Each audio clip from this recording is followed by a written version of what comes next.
I will tell a story that I heard from Rahad, a girl from Gaza, 14 years, and the name of the story is The Greedy Dog.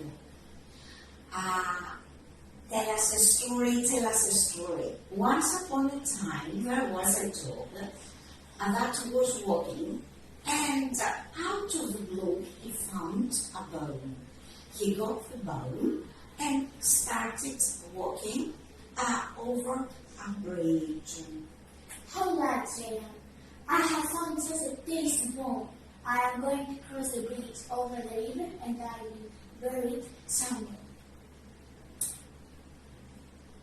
As he was crossing the bridge, he saw his reflection in the river.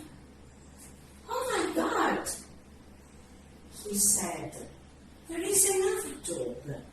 Look, I can see another dog in the river holding a much bigger bone.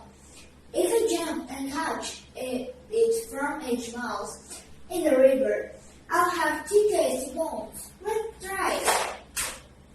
And he jumped into the river, but he lost his own bone and the other bone as well.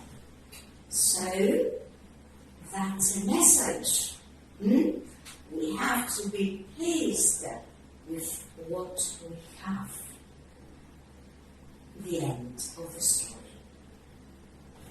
Be brave. The world will end one day. Don't be afraid. Everything's going to change one day.